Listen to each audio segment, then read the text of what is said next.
مساء الخير للجميع. We'll start our second session with Dr. Mahmoud Izraiq. Dr. Mahmoud غني عن التعريف. Dr. Mahmoud is practicing in the private sector. He is a senior cardiologist. He is going to talk about coronary ectasia JoCAER study. Dr. Mahmoud.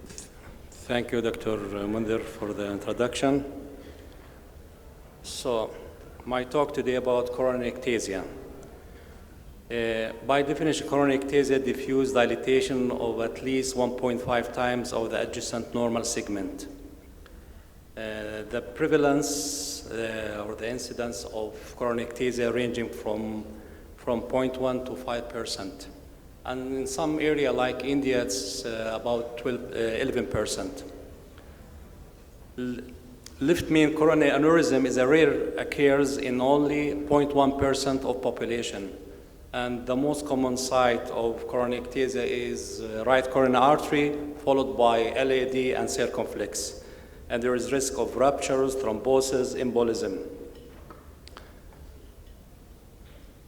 It has been classified coronary ectasia in 4 groups. Type 1, or 4 types. Type 1, ectasia of 2 or 3 vessels. Type 2, diffuse ectasia in 1 vessel and localized disease in another vessel. Type 3, diffuse ectasia in 1 vessel only, like as you see here, the RCA. And type 4, localized or segmental involvement. This is not only important for research, it's important also for prognosis. Type 1 and type 2 coronary ectasia have a worse prognosis compared to type 2, 3, and 4. And in some studies, the mortality rate in those patients reaching about 15%. Risk factors, males more than female, hypertension, smoking appears to be more common in coronary ectasia than in coronary artery disease. Cocaine use also. Amphetamine-like substance is another cause or independent predictor for coronary ectasia, irrespective of smoking.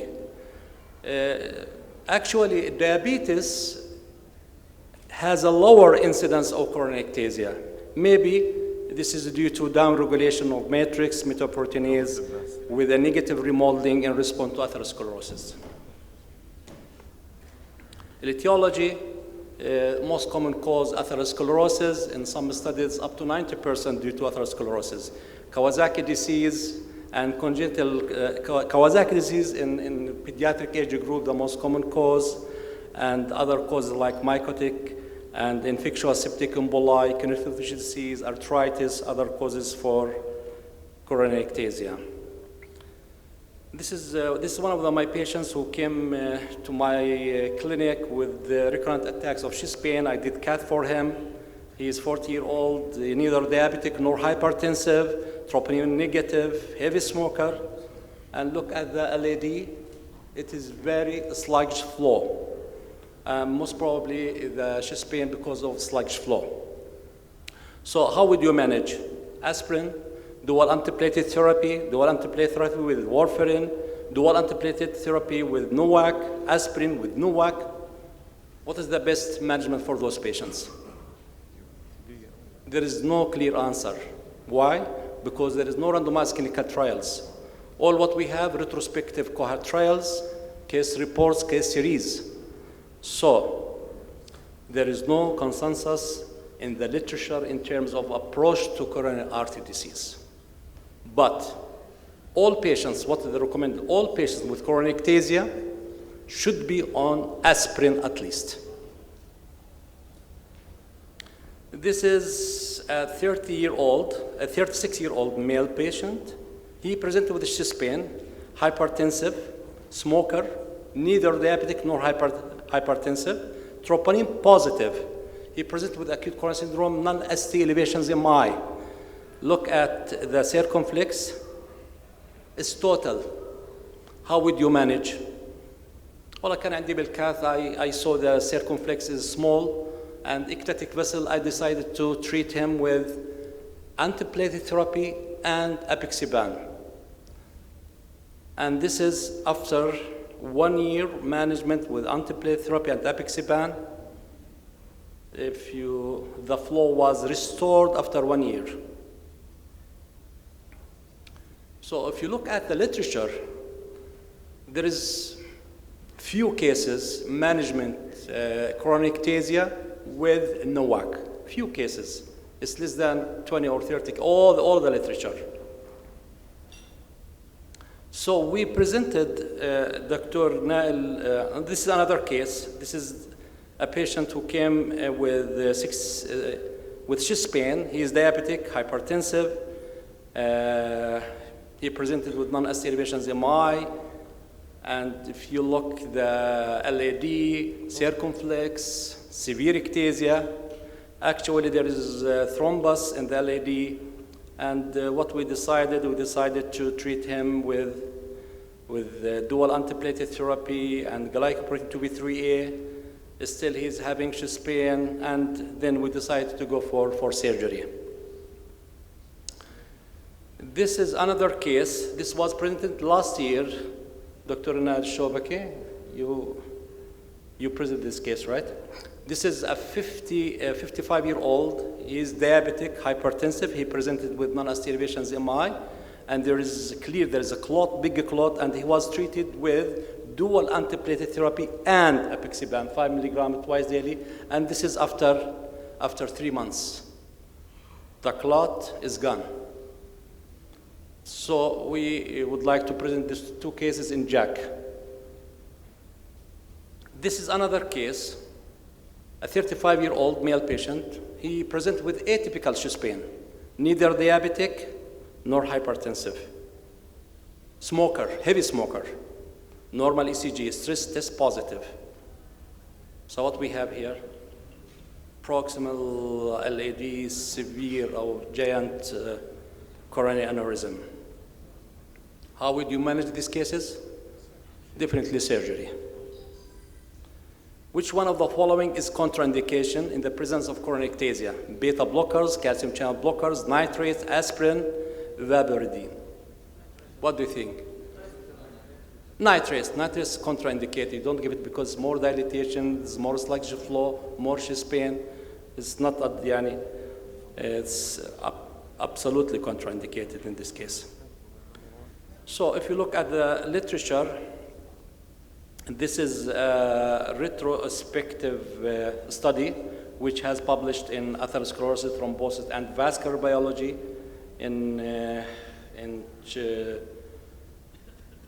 this was 4 years ago. So patients who were diagnosed with ST elevations or non-ST elevations MI and coronary ectasia, 51%, they were treated with anticoagulation with warfarin, and the other group treated with just aspirin. And there is a difference between patients who were treated well with target therapeutic range more than 60%. The incidence of MACE was 0. This is a cohort retrospective study of 4,600 patients with acute myocardial infarction and 174 patients had coronary artery disease. The study cohort was divided in two groups according to the presence or absence of coronary ectasia. Coronary ectasia showed a significantly higher incidence of the composite of cardiac death, myocardial infarction, stroke, and repeated coronary revascularization.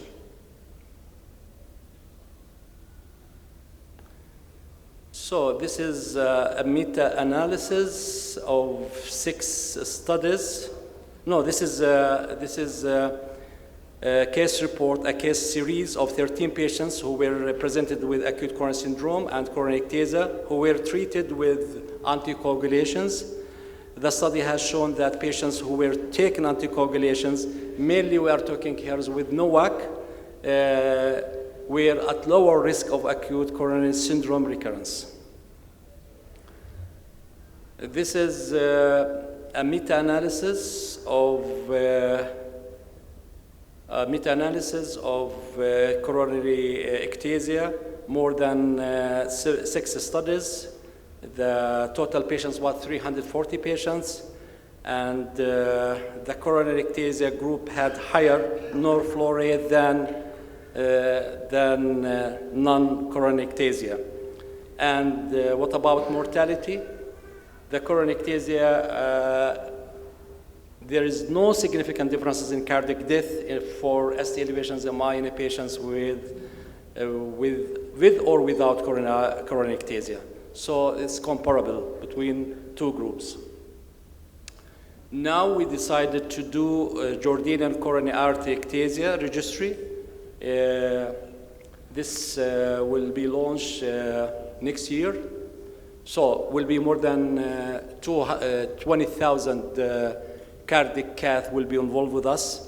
And I discussed with Dr. Yunus from Al-Najah University, and he did agree, center from Nablus, center from Beit Lahem and Al-Maqasid, and overall the total patients will be more than 30,000 patients will be involved in this study. Conclusion, no randomized clinical trials available concerning the optimal treatment strategy for coronary ectasia, no guidelines or recommendations. There is a lot of several cases, reports, case series, individual approach for each patient. JoCAER is the first registry in the Mena area and will be launched in the January 2023, involving over 20,000 patients undergoing coronary angiography. And thank you for listening.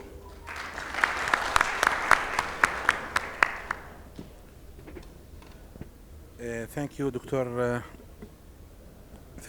Mahmoud, for an excellent talk. We'll move on presenting acute stent thrombosis by Dr. Ahmed Alhairderi. Dr. Ahmed Alhairderi from Iraq. Welcome. Assalamu alaikum. Thank you for giving this opportunity to meet you. It is a case presentation for a 52 years old male present to the emergency department with the syncopal attack after a short period of crushing severe chest pain. He is a smoker, hypertension, and diabetic. In the emergency room, the patient is suffering with drenching sweating. He is in shock state, pulse rate around 50, low blood pressure.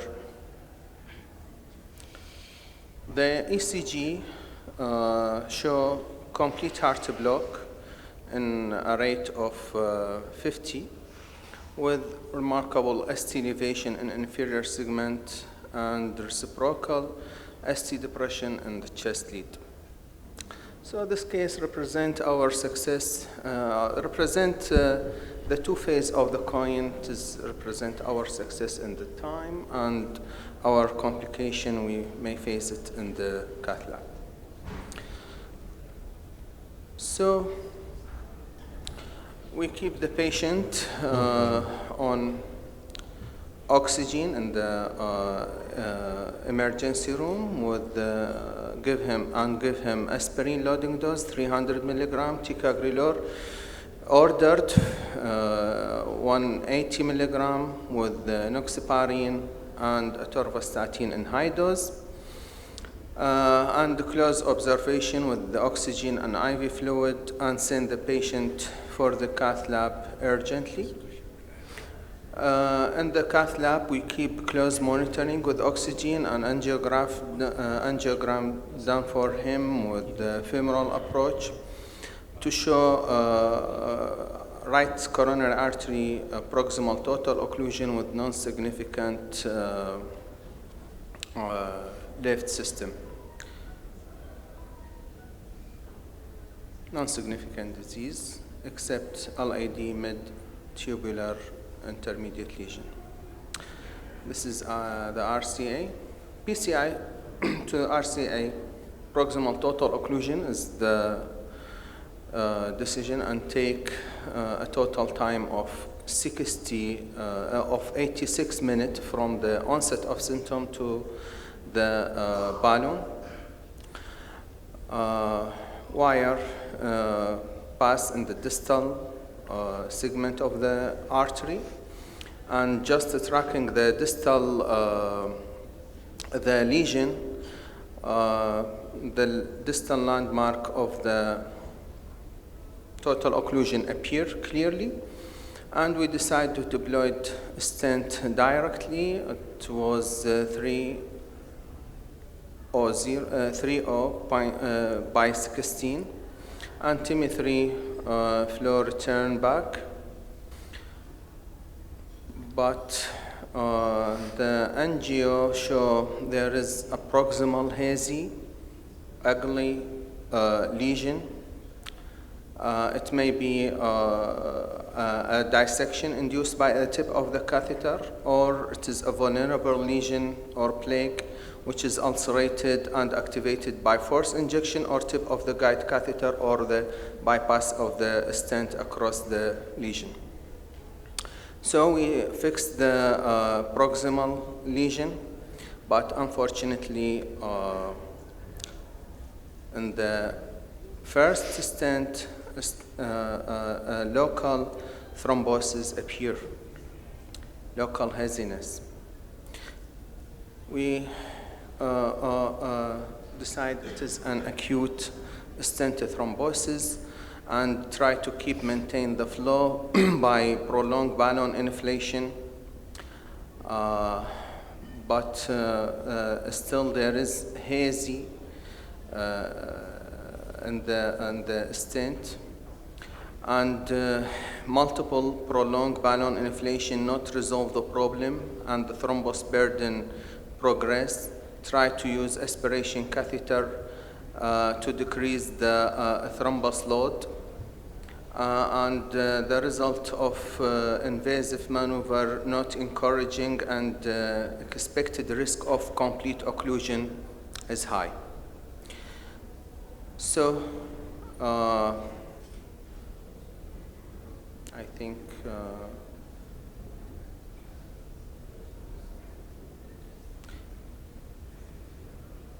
think there is change in the slide.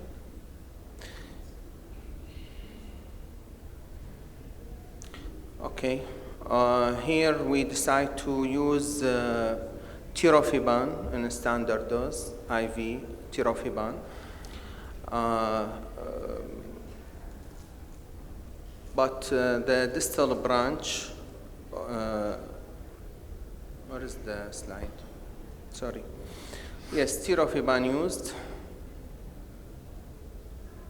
but the distal branch, RV branch, is lost.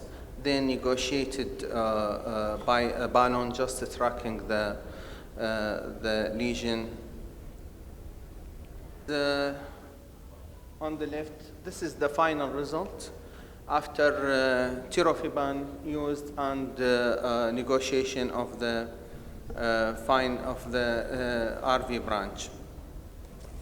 So acute stent thrombosis is a rare complication, but is a life-threatening complication of coronary artery stenting. Mortality rate may reach 40%. It is remaining a challenging task for the cardiologist despite the application of modern procedural and technical and the dual antiplatelet therapy strategy, as well as improving the understanding of the underlying pathophysiology.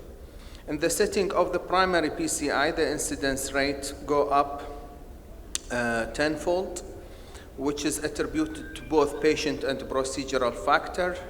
Why this problem occur in our case? Usually stent thrombosis occur due to, as we mentioned, a combination of multiple risk factors related to the procedure. There is maybe coronary dissection on long lesion or missed geographical area. Patient is diabetes, a smoker, acute coronary syndrome setting, or inadequate intensity of dual antiplatelet therapy. The procedure related for the particular case, yes, there is missed geographical lesion, poor stent expansion, and due to the systemic adrenergic effect during primary PCI, epicardial coronary vasoconstriction can lead to underestimate of the culprit vessel diameter with subsequent implantation of undersized stent. Furthermore, dissolution of the thrombus after stenting can lead to malapposition of the stent. The mistake in this case, the patient in the casualty unit not receive the ticagrelor as the order passed to the senior house officer. The home message is early recognition of the symptom and early response is crucial for management of patient with acute coronary syndrome. The basic of workup in the emergency unit is very important and should be followed. The second eye look in the cath is essential in the cath lab because many operators, when working, especially when he facing a complication, focus on his complication rather than other time is over, geographic. Yes, the cath lab should be well equipped and prepared for any scenarios, even with the medication. Thank you. Thank you. Next speaker, Dr. Ahmed Alshoubaki, recanalization of totally occluded right coronary artery after stenting of false lumen. Welcome, Dr. Alshoubaki. Good evening, everybody. Thank you for this opportunity. I would like to present a case of about recanalization of totally occluded right coronary artery after false lumen stenting. Actually, we have a patient of 44-year-old male admitted with non-STEMI. ECG was inferior wall injury, transthoracic echo showed mild inferior wall hypokinesia, and the coronary angio as following.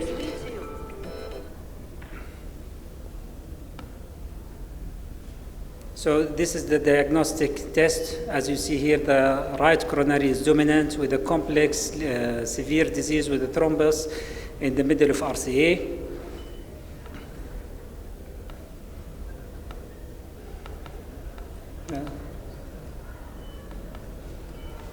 Excuse me. Sorry.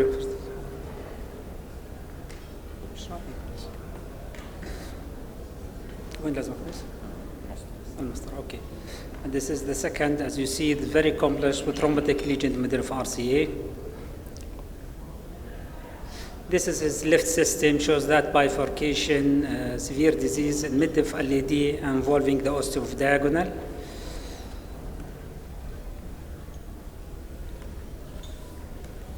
So they started the intervention procedure for this patient, and this is first angio after starting the procedure. As you see, there's a wire just at the end of, it's not there's not a tract down to the side branch or the distal branch of the right coronary artery, and there's a balloon, and this is the first angio find in this with this patient.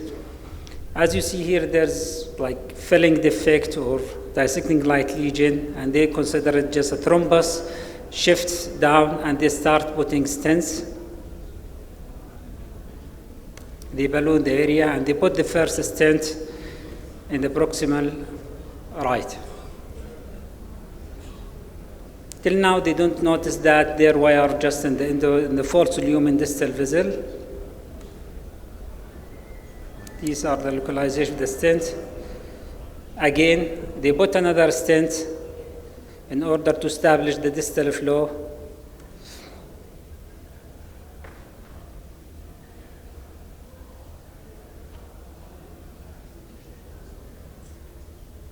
As you see here, the stent, another stent does not added anything. It's make the things more worse. And there's a clear filling defect in the distal of right. Another stent.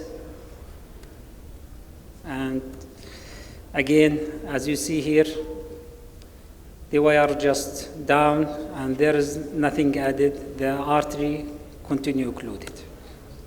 So they stopped here, and they offered the patient surgery, which was not acceptable to him. He refused the CABG by all means, transfers again to the CCU.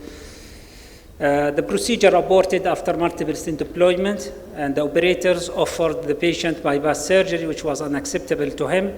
The patient continued to have intermittent chest pain and polymorphic BVCs. After reviewing the angio, we recognized that the stent were in the false lumen, which is clear. We took the patient to catheterization lab to assess the possibility of revascularization of the right and to do LED diagonal PCI, as the patient still refusing the surgery. So we started from the left side, and this is just complex disease on the middle of LED involving the diagonal, and this is his left after multiple, his right coronary artery after multiple stenting. So the plan, just we decided, okay, after discussion with our colleagues, we decided to just do soft trial on the right coronary artery in order if we can do something. So the plan just started, okay, we should recanalize the right from the distal part. We go down to the distal stents, and we try to go toward the main distal right coronary artery, which was unsuccessful. With a little manipulation, a trial of distal, with the little manipulation, we could go from the proximal part of the stents behind the stents on the true lumen, and we confirm our position as we know like in the previous angios, the shape of the distal right and the filling defect of the right. So with that, we make sure we are on the LV branch. Okay, just to make sure, we put another wire through the same channel and went smoothly. We upgrade our balloons. We use balloon 1 and 1.5, 2 and 2.5 in order to crush the stents within the false lumen in order to establish the flow on the right coronary artery. And this is our, after multiple balloons, as you see here, we could recognize the distal right and the branches, and we make sure our wires just in the branch as we just try to move it in the septal branch all through the procedure. Again, so the plan starts putting stents. The first stent was 338. We bought first stent. We localize it, and this is after inflation, the first stent. We went back, and again, I inflate with the balloon 3 all through the course.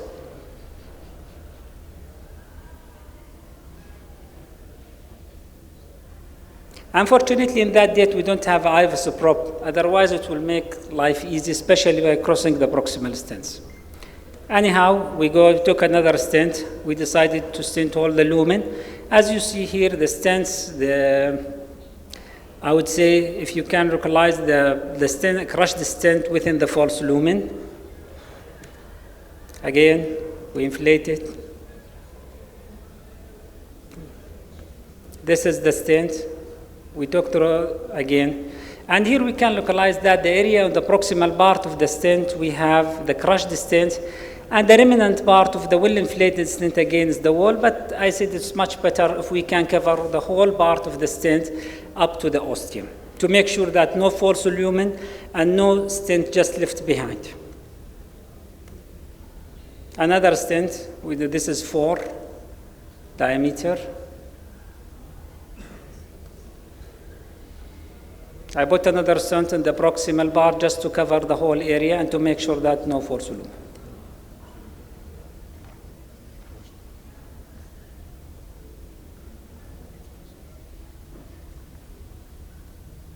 And this is our final result regarding to this artery. After 3 weeks, we bring the patient again to the cath lab in order to do LED diagonal for this patient. So this is right with a little sluggish flow.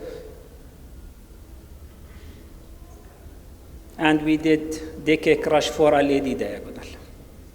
Coronary artery dissection, just a few points. It could be primary or as spontaneous atherosclerotic or non-atherosclerotic disease. Secondary, due to traumatic chest insult, trauma, large calcific valve mass, extension of aortic root flap, or iatrogenic, like post-cardiac invasive procedures, or surgery or catheter, ablation catheter dissection. Iatrogenic coronary artery dissection is rare, 0.1 to 0.2%.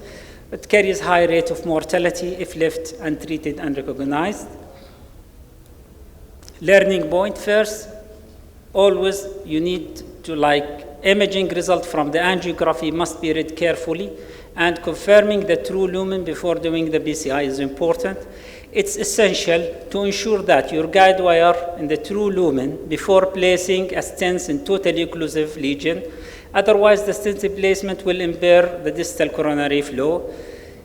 IVUS proved to be pivotal role in confirming the false and true lumen as a determining a favorable proximal site entry point to avoid rewiring the mesh of the previous stent. But in this case, I didn't use it because I don't have a problem that day. Thank you so much.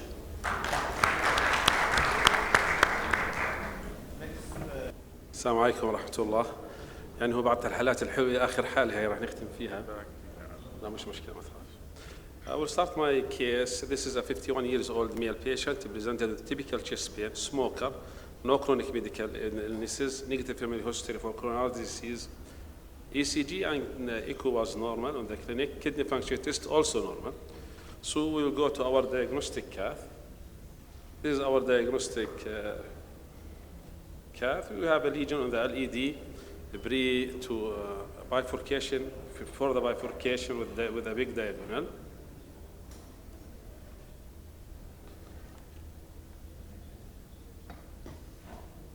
As you see, as we think it's a straightforward lesion that we do it area. I don't know. There is the RCA is not here, but it was a normal right coronary artery. So first I go with my wire, BMW wire. It goes to the diagonal, but not crossing the LED. I tried by another wire by cyanoblue to cross the LED, but failed. So what I do pre-dilatation to the lesion. In spite of this, I couldn't cross to the LED. So I used, after that, a twin pass, a dual human microcatheter from vascular solution. Then I could pass to the LED. After that, I continue my intervention. This is our twin pass, dual human microcatheter. And pre-dilatation of the LED, followed by a stent. This is our stent. It is a 3 by 22 millimeter drug-eluting stent. And this is after stenting of the LED. If you can see, look at this diagonal. There's a slow flow filling. There's slow flow a little bit on the diagonal. So we take another wire to cross to the diagonal branch. And before I do put by a 3.5 by 9 millimeter NC balloon. Then I try to cross to the diagonal by cyanoblue. But I couldn't really. Despite that, before, خلال diagnostic, my wire was going all the time to the diagonal. Trying to cross failed. And if you look at this picture, we have some problem on the slow flow on the diagonal branch. Patient starting to have chest pain, severe chest pain. What happens? We are closing the diagonal branch, which is a big one. What happened? We close the diagonal branch. What we will do next? Patient starting to have this pain. What are the options for me? I think all of us can know all the options. We can use a trial to cross by a stiff wire, or already we have the twin pass microcatheter on the table, so we can use it to cross to the diagonal. Or another thing is we can restore the diagonal ostium by a small balloon through the jailed wire, then try to recross through the LED stent if failed surgical consult. But حقيقة لو تسألوني أنا شو عملت، أنا ما فكرتش في كل هاي الطرق ولا أجى على ذهني، هذول كتبتهم أنا بحضر في المحاضرة حقيقة. What I did, I go for salvage procedure with double kiss crush technique. I take a small balloon on my jailed wire, Then I crush the stent of the LED. First of all, by small balloon, then a bigger, and then NC balloon, finalized by NC balloon, 3 by 15 millimeter. So I crushed my LED stent. Then after that, I recross the LED struts opening. What is my? And I do my first kissing balloon. And after that, I continue this post-crushing, the LED stent. I continue by putting a stent to the diagonal at 3.5 by, I think, 28, regulating stent. Then after that, rewiring the LED, crossing the LED,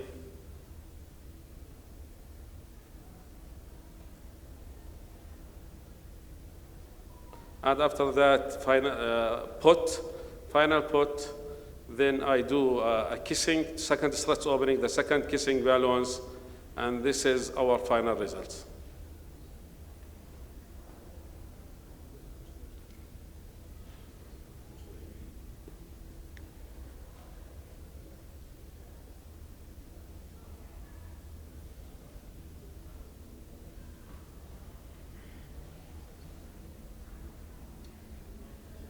Thank you.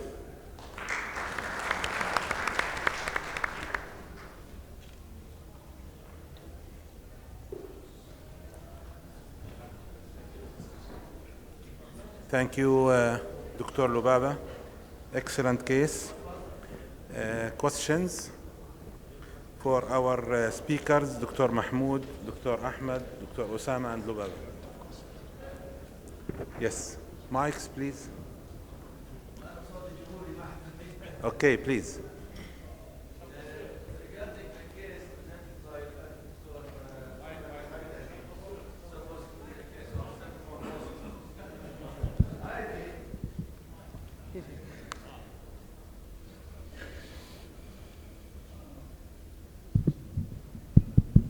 I think this is a case of hypercoagulability state.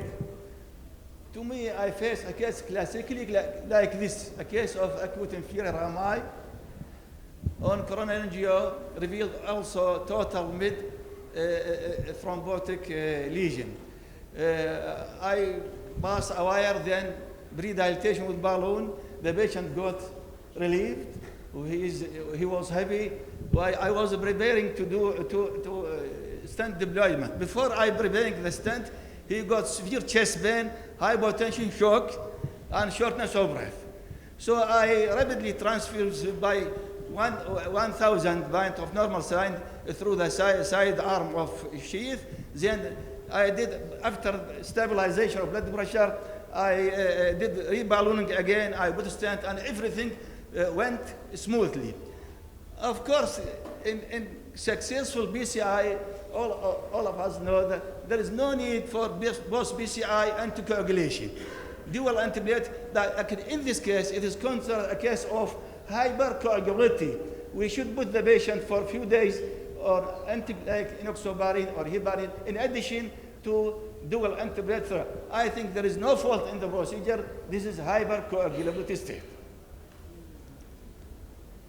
Because of so rapid scenario, I think this is hypercoagulability. Okay. Thank you, Dr. Hassan. This is a very important comment.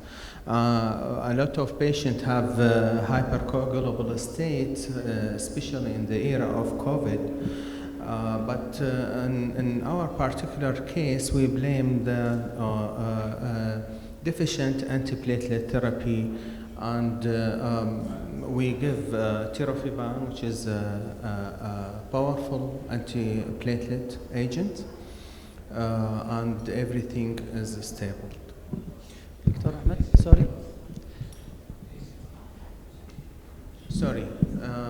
It is very important, but we have no ACT in the cath lab and not used routinely. Okay. My question, Dr. Ahmed. Dr. Ahmed, first I want to ask you about the anticoagulation regime for this patient. As we saw, you gave the patient enoxaparin and you didn't give intraoperatively anything? You depend on this No, dose? we start with heparin And a fractionated IV. Yes. So, But in the casualty unit, it is not available heparin.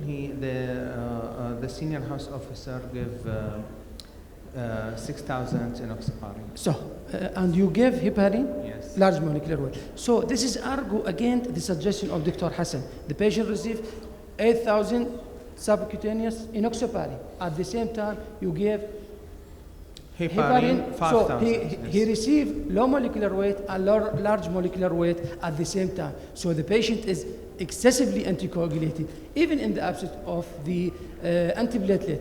The patient is extensively and aggressively anticoagulated. So the suggestion of hypercoagulable state treated very well. To me, I believe, or I suggest that your stent was undersized. Yes. And this is the message for my colleague, not only short, it is undersized. In the setting of the acute setting, always there is vasospasm. When you think that your vessel is 3, really it is 3.75. When you see it is 3.5, really it is 4 and above. And so you have to be oversized with low pressure inflation. And this explains why the dissection not covered very well and still present in the proximal part, because your stent is not fully expanded and it is undersized and eventually it is malopposed. And I think this is the situation in the absence of IBUS, you cannot judge 100%, but I think this explains why the patient develops stent thrombosis, because you have large thrombus burden and still not well inflated and opposed to the wall, and it is a propagate. Yes, thank you, Dr. Wright. As we mentioned, it is multifactorial causes. One of them is undersized stent, but the stent thrombosis starts before implanting the second stent, the proximal one. And the first stent, even it is 3.3 by 16, but it is inflated by a balloon 3.512, and it is well opposed after that. But the process starts to occur even in the first stent, the proximal one. As I say, it is a multifactorial, patient-related factor, procedural-related factor, and situation like in acute coronary syndrome, it may be occur more than in patient stable chronic stable angina. Thanks. Dr. Asim will have your question after, please. Yeah. Thank you so much for all the presenters. Really have got two questions. The first one for Dr. Mahmoud and the second for Dr. Osama. Dr. Mahmoud, as you mentioned, still we don't have any clear data regarding the medical treatment or management for ectasia. What about stenting for coronary ectasia? I will give you a scenario. For example, if you have a patient present with acute coronary syndrome, he has got an SCMI and he has got, when we did angio, you found that there is 99% lesion in the area just before, after the ectasia. Would you like to stent, or would you go to balloon, or what are you treating these people? If he's in ongoing chest pain and you cannot find the time to send the patient for surgery, or at least you are working the cath lab, that there is no any surgical backup behind you. Any data about that, or personal experience regarding this scenario? Yani definitely there is different approaches. There is individualized approaches. And if you have diameters more than 5 millimeters, the vessels, it is very difficult. If the vessels, it's more than 5 millimeter in diameter, it's very difficult to put a stent there. So you will think to go with balloon aspiration, you think about anticoagulation, but definitely above or more than 5 millimeter in diameter, you cannot put a stent for those patients. Yeah, there are some literature talking about two procedures in these special scenarios. Some people are talking about just ballooning, just to do balloon dilatation for the area and to maintain the flow. Other people, there are some reported cases about putting peripheral stent. For instance, if the patient is with chest pain and you are away from the surgery, at the time you can bring a peripheral stent, for instance 5 or 6 millimeter, and you can plant it just a bridge for next procedure. You said that this is case report. Yeah, it is. Few cases. Yeah, it is few cases. My question for Dr. Osama, if the times allow me, what was the problem, initial problem, Dr. Osama? It was a heterogenic spiral dissection or? Dr. Osama? Yes. Sorry.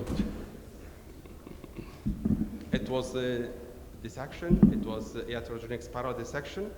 Yeah, What happened? Yes, I think what happened in the first procedure, it was a spiral dissection, heterogenic, because we don't have any like from original angiography, because it was done by outside.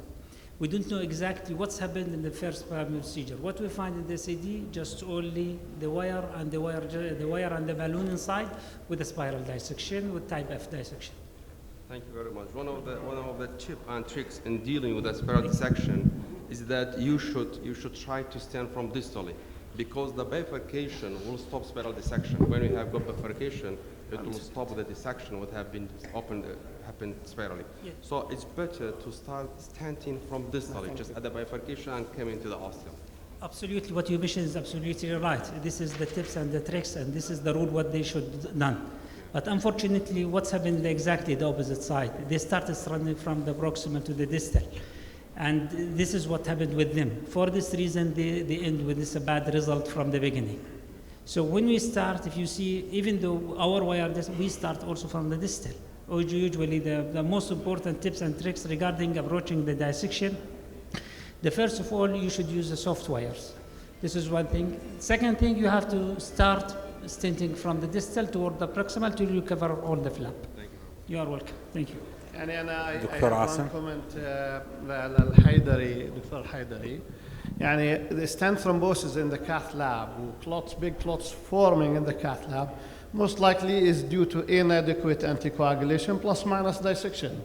يعني إذا هذا thrombosis forming while you're working, most likely this inadequate anticoagulation.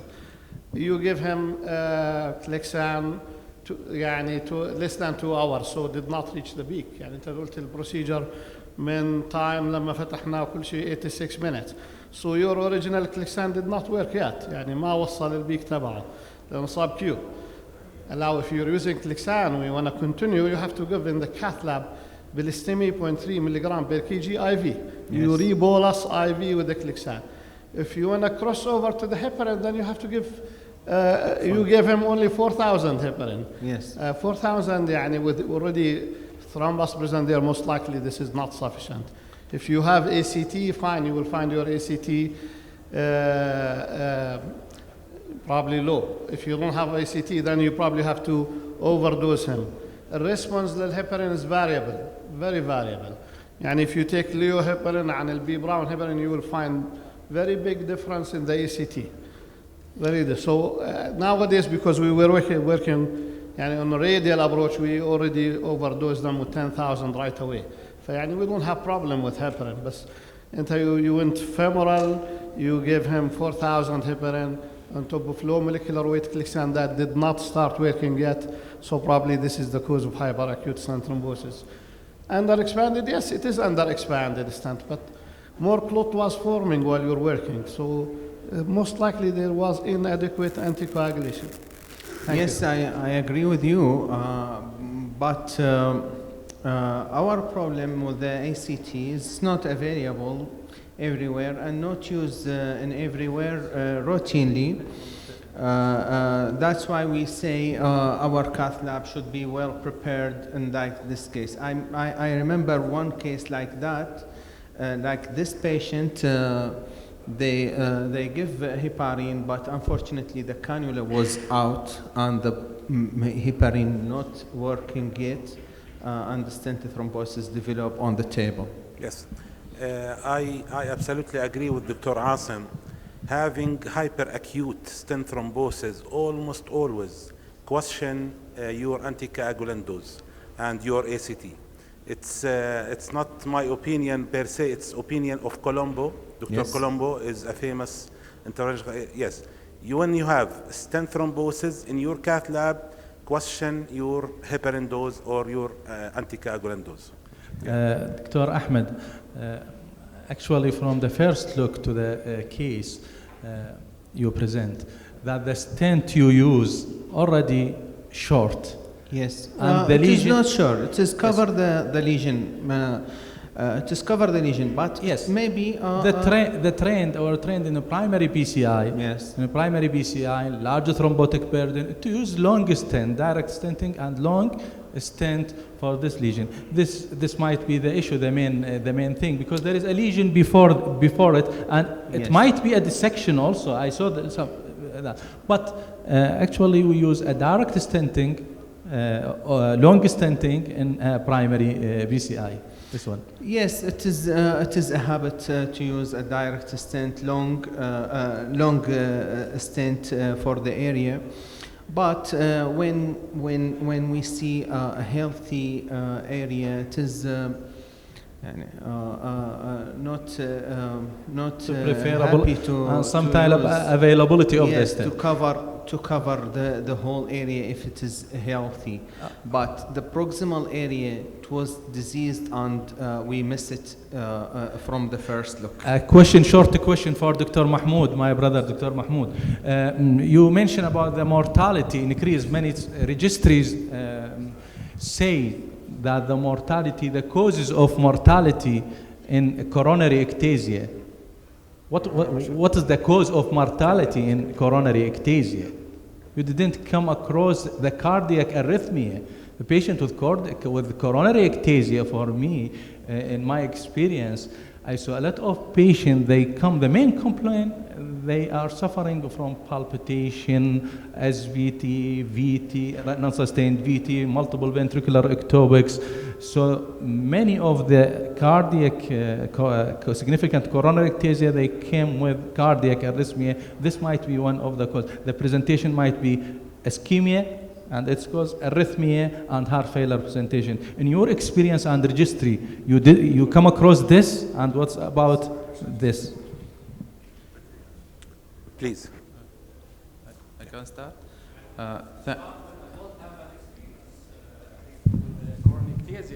We have seen some cases of coronary ectasia in registry, in CAS registry. This is the first study which was done for coronary ectasia.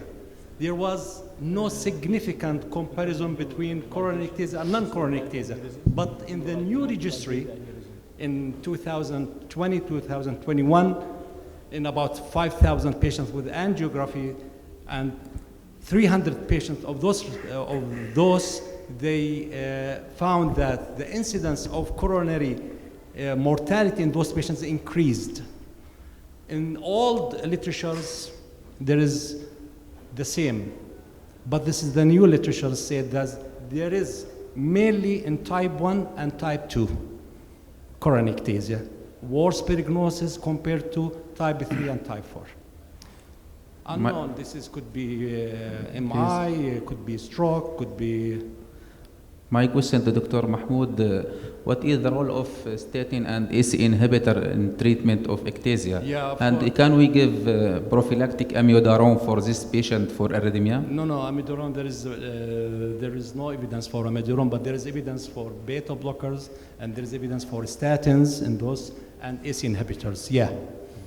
There is evidence those patients should be on ACE inhibitors, beta blockers, and all patients with coronary ectasia should be at least on aspirin. All of beta blockers or nebivolol is better?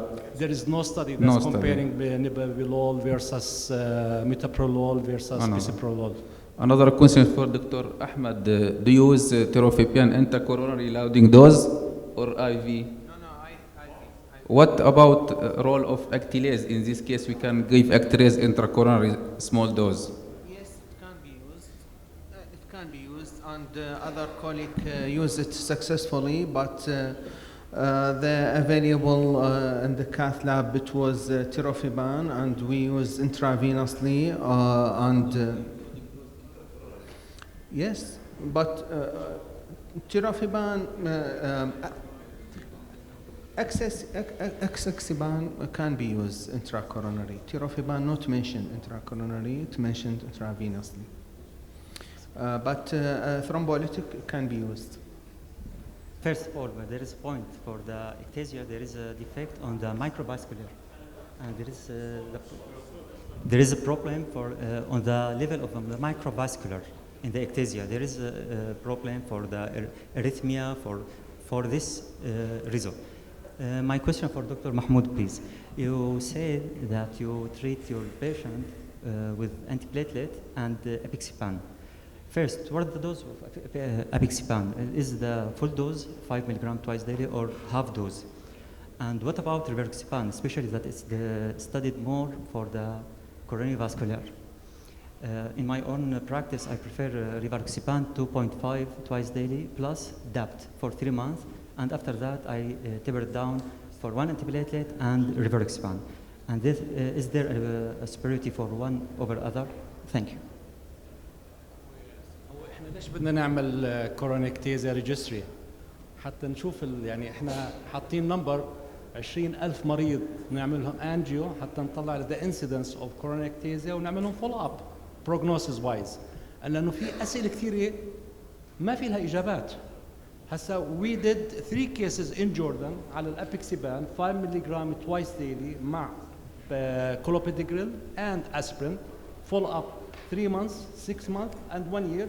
Results excellent, but this is case report, and we don't have randomized indicator. We don't have more cases, so for that reason we need to do registry. والاقتراح اللي اقترحوه الاخوان المصريين دكتور خالد تمام هذا بكره راح يجي اقترح انه مصر في 2 سنترز في مصر حابين يشتركوا معنا بالدراسه على الكورونيك ectasia. والخبر الثاني اللي اجانا احنا في 3 سنترز من فلسطين راح يشتركوا معنا. انا باعتقادي لو كان احنا اذا سوريا الاخوان السوريين اشتركوا معنا وعملنا فكره لمصر وسوريا، السعوديه بالمناسبه الدكتوره مرفت كمان السنتر اللي موجود فيها حابين يشتركوا معنا، العراق اذا اشتركوا معنا صراحه هذه راح تكون هاي اول دراسه بروسبكتيف not retrospective. كل الدراسات اللي نعملها على الكورونيك ectasia retrospective. ان شاء الله. انتم بتعرفوا retrospective بتطلعوا على الكمبيوتر من السنه هاي للسنه هاي، اما prospective انت بتحط الاجنده من البدايه بتكون more powerful. and we hope اذا بتفكروا نطلع من المؤتمر هذا انه يكون اكثر من بلد يشتغل بقضيه الريجستري. لبابا. Dr. Mahmoud, it is encouraging registry, and we hope it is good. Give us a good result. I hope to answer if there is. If your center interested بالموضوع هذا نقدر احنا نشترك مع بعض. هذا مسجل بclinicaltrial.gov. Yes,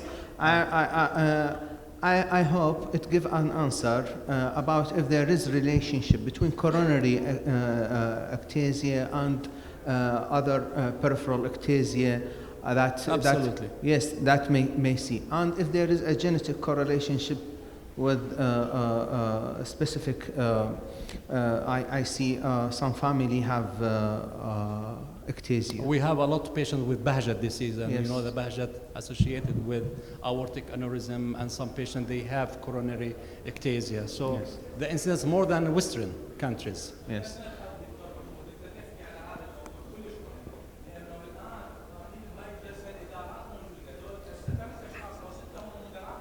والله إذا طلعنا إحنا من المؤتمر هذا نعمل كورونيك ectasia ريجستري ب4 دول ب5 دول نكون حققنا أول دراسة على مستوى العالم، لأنه كل الدراسات ريتروسبكتيف. إحنا على مركزنا إن شاء الله معكم، وأنا حاخذ Excellent.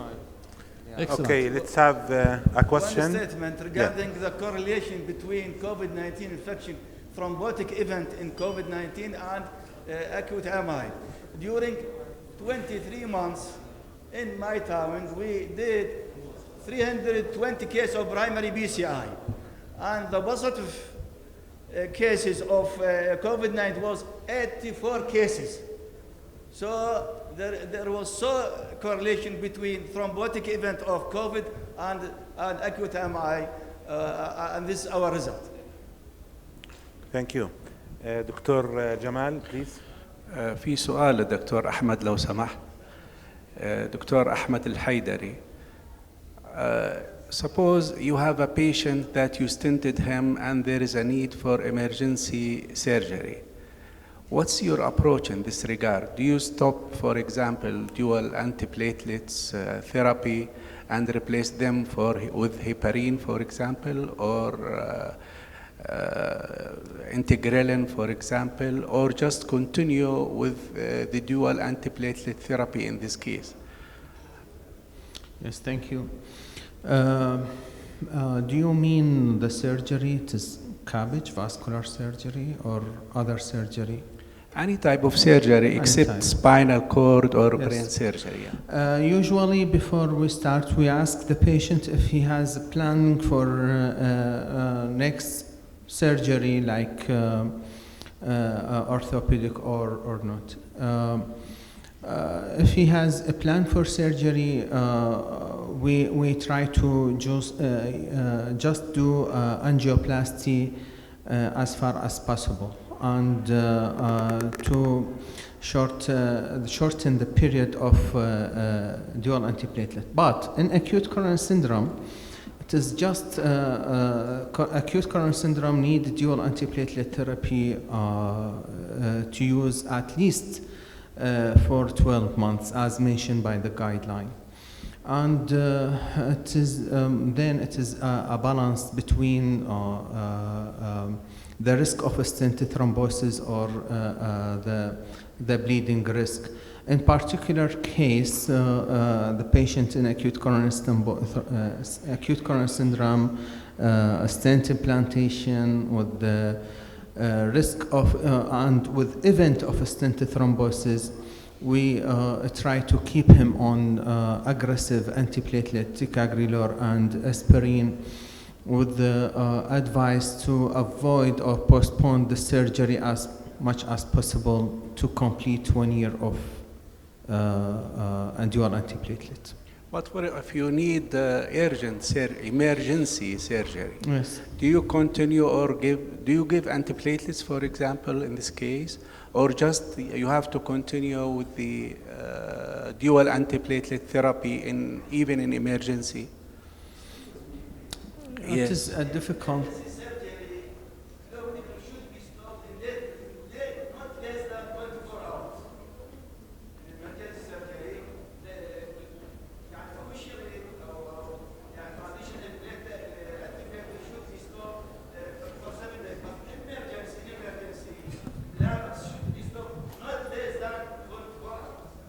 دكتور جمال لباس يعني emergency surgery you have to do it whether the patient on antiplatelet or dual antiplatelet you have to do it later on you have to do it but you don't give platelets, isn't it? If there is bleeding post-operatively you give platelets if there is bleeding. We can give a plasma antiplatelet, yes. Thank you. Okay, thank you. We'll conclude with our Dr. Karim Salhi is an excellent surgeon. We'll conclude with his opinion about treating ectasia and aneurysm surgically. Thank you, Dr. Minder. I think, like Dr. Mahmoud had in the classification, the surgical treatment for ectasia depends on the type that you're dealing with. It's more difficult when you have generalized ectasia for all the vessels. And of course, the second question will be, are you treating ectasia because you have documented ischemia or not? If you have a documented ischemia in one area, then you just have to graft. The second question, which is also the same, it's controversial in the same way for treating ectasia, is what to do with the ectatic part. And even with surgeons, there is no consensus on what to do exactly. Some people say if it's twice the size or more, then you have to ligate the actual vessel. Some people do, if you just do bypass the ectatic lesion, then the flow and the ectatic part will thrombose eventually, and it will, with the comparative flow, it will be fine. So even this, it's not really a black and white. But generally speaking, I think if you have an ectatic part or an aneurysmal part, that it's at least twice the size, and I think this should be ligated. Okay. Thank you all. Thank you our speakers and our panelists. We'll move to second session.